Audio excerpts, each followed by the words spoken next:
Welcome to Forest Namesake. So glad to have you here. This is Valentine and the God and Our Story series. This story was submitted by my daddy and is called Going Fishing. I grew up on a farm in the boonies of central Texas. If you looked at a map, you could follow the road until it stopped, and that is where our property began. A typical day began early in the morning, way before sunup. While my mother was busy getting breakfast together, my dad would turn on the little radio we had near the table and listen to a farm news channel. He would also turn on a weather radio and listen to the forecast for the day. Back then, you could buy these little weather radios that only had 1 or 2 channels that received the forecast from the National Oceanic and Atmospheric Administration, or just NOAA, pronounced NOAA for short. After breakfast, we would get dressed and head out to begin a day on the farm. The sun wasn't really up yet as my dad and I stepped outside, but it was light enough to see pretty well. Today was going to be a fun day of fishing at the creek, for we had finished the work that needed doing at the moment.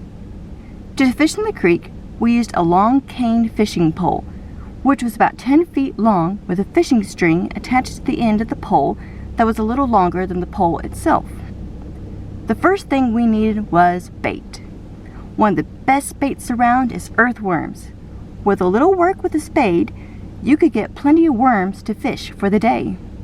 You could also use grasshoppers, except they float like a cork, and so you need a small lead weight attached to the line to make it sink to the bottom. After getting all of our extra hooks, a stringer or tote sack, which is a burlap bag used for potatoes or other produce, we would set off for the creek that runs through our property. Now, if you'd want to, you could walk down the creek and eventually wind up at the Brazos River, but we never tried it. It's a long walk. What kind of fish run the creek? That's a great question. There were channel cats, no, not real cats, but scaleless fish with whiskers, an occasional blue cat, yellow cat, or mud cat. We don't eat those. You could also catch sun perch, bluefin perch, smallmouth bass, and largemouth bass. Lots of different fish that God created, and we got to eat them. The holes of water in the creek were quite clear, and so we would go upstream and walk around in the shallow water, so that the cloudy water would work its way into the holes of water we were fishing in. If we didn't do that, we probably wouldn't catch anything. When we would catch a fish that was big enough to keep, we would throw it in the burlap bag and keep the end with the fish in it in the water. This kept the fish nice and alive throughout our fishing trip. By the middle of the afternoon, or when we had enough fish for a fish fry, we would stop and clean our fish. My dad did this, and he was very good at it. We left the fish heads, tails, and everything else for the coons to enjoy after we had left. When we got home, we would let my mom know so she could start peeling potatoes for French fries. My dad would bring the fish into the house and fillet them into bite-sized pieces. The smaller catfish, he would not fillet them, but leave them on the bones and fry them whole. You could make a batter to fry your fish in, but we always used cornmeal. I always thought the cornmeal tasted much better than a batter did. My dad mixed the cornmeal with salt, pepper, and garlic powder.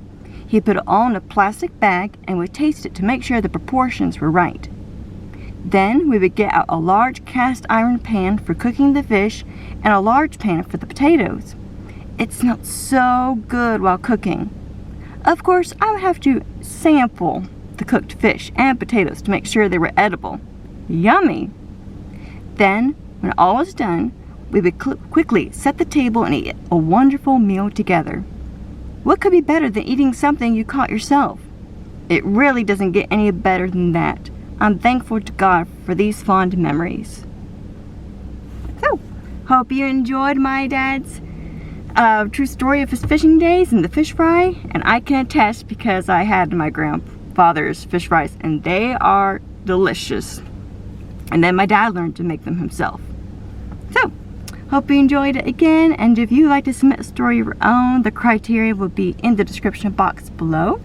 And we hope and pray that you have a blessed day. Bye.